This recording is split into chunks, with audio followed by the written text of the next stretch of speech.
Welcome back to another episode of Psychocinematic. Today we are covering the movie The Witch. I'm just fucking with you. I know that it's The Witch, directed by Robert Eggers. And as always, spoilers ahead.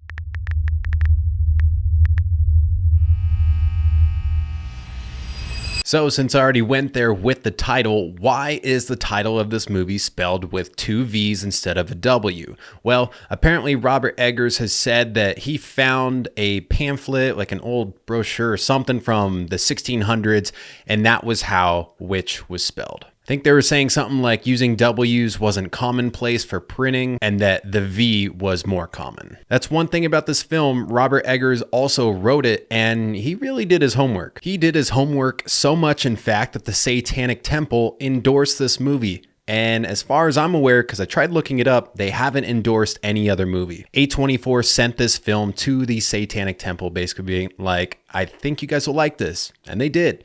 And what's weird about this Satanic Temple is that they apparently don't even worship Satan there. This is all news to me, as there's apparently different forms of Satanism. I guess that would make sense because of like Christianity. There's a million different branches. So that's crazy. They had a few special showings across the United States. That seems like an achievement in the marketing standpoint, but that's also kind of creepy. So this film is a 1630s New England folk tale, and it feels like an accurate depiction of the hysteria at the time of who is a witch. And even if we don't have proof that you're a witch, you will still die for it. So some of the things I noted about this movie, first and foremost, was I immediately had to turn on the subtitles. Not only are they talking in old English accents that are super thick, but they're using old English language like thou hast blah, blah, blah. So it's really hard. It feels like you're listening to Shakespeare being read by Shakespeare. And the actor who plays William, the dad, his voice is so deep that it's already hard enough to understand him. Even if he spoke with my accent, I doubt that I could really understand everything that he's saying. Something that's strange about this film is that in the beginning, the family's getting banished from wherever they were at in the first place for being too strict with their religion. Is that even possible? It seems like they're following the religion as rigid as anyone would back in the day. I will say this right up front. I don't know a ton about witches. I was kind of getting schooled by my wife about witch lore. And when I finished watching this movie, I started looking up a bunch of things, but I can never tell what exactly is true because they seem to be like forums or fan pages for witches. But they were talking about how when you take like a baby, or maybe it was someone who hadn't been baptized, or maybe was a virgin, and then you kill them and grind them up and you make like an oil, some sort of paste, that's what allows witches to fly.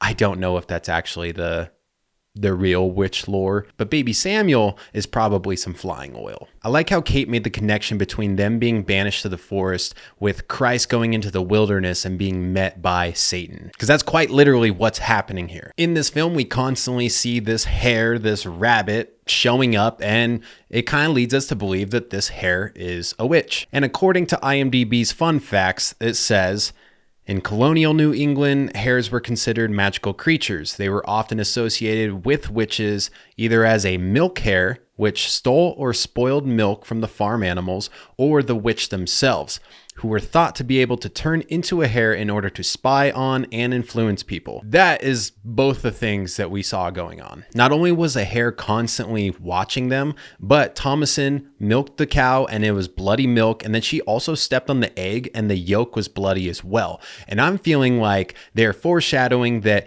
she herself is going to be the next hare, as we see in the end. The witch that comes for Caleb is in a red hood, and I felt like this was symbolic of another old, I don't even know if it's called a fairy tale or not, but Little Red Riding Hood, because they are basically wolves, predators, feeding on them. I also saw on, I think it was IMDb, when the witch's hand shows up to be old when she's kind of like spectrally appearing as young. It is basically the exact same thing in The Shining when Jack has that moment with the woman in the bathroom and then it turns out she's old as shit. When Caleb is basically like possessed or sick when he shows back up. I wrote down when they, cut his head and drained blood into a bowl. I was like, what was that? And so I looked that up. That's called bloodletting, apparently, if you didn't know that.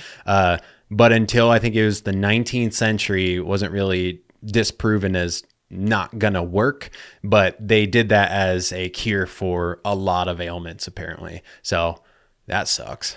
When Thomasin claimed to be the witch to her twin siblings, I immediately knew that is so risky to do in this time period. You could get away with that now, but not in the 1600s. And I knew it was going to bite her in the ass. When Caleb has that apple in his mouth removed, I immediately wrote down that it's basically like a stuffed pig, because they are eating them, but could easily have connections to religion or fairy tales. Religion being the fruit from the tree of the knowledge of good and evil, and fairy tale being a poison apple. So when Kate is having the dream about Caleb, she's actually breastfeeding a raven who's really going to town, just tearing up her nipple, and it looks awful.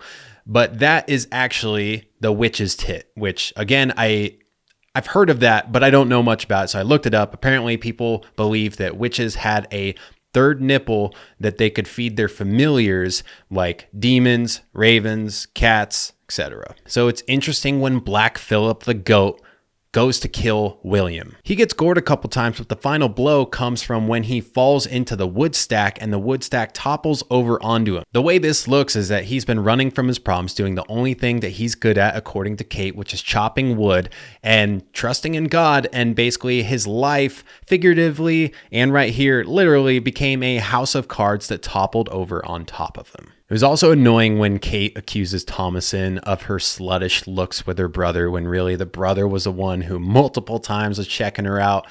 Ugh, those things in movies drive me nuts. Like, you don't even know the truth. But she didn't get the memo not to mess with Thomasin. It's really interesting that Thomasin ends up becoming a witch herself and making the deal with the devil, because when you look at this whole film, her family is basically willing this into existence.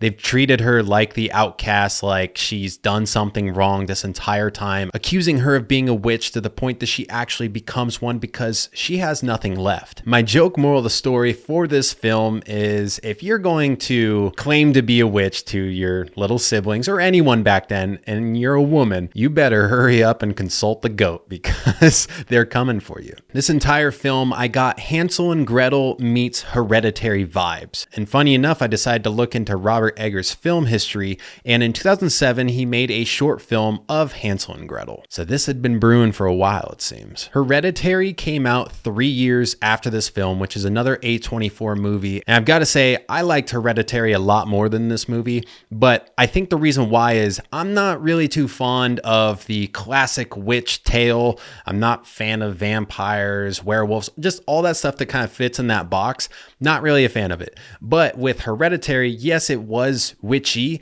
but the people that we're dealing with are cult members who practice witchcraft and not full-blown witches. Don't get me wrong though, this movie was good, but for me, I don't think I would give it over a 7 out of 10, and I wouldn't rewatch it anytime soon. Maybe if I could understand the characters speaking without subtitles, it'd be like a 7.5 or so. If you've seen The Witch, please let me know down in the comments what you thought about this film. Thank you for watching this episode of Psycho Cinematic. Don't forget to like and subscribe if you haven't already, and I'll see you in the next one.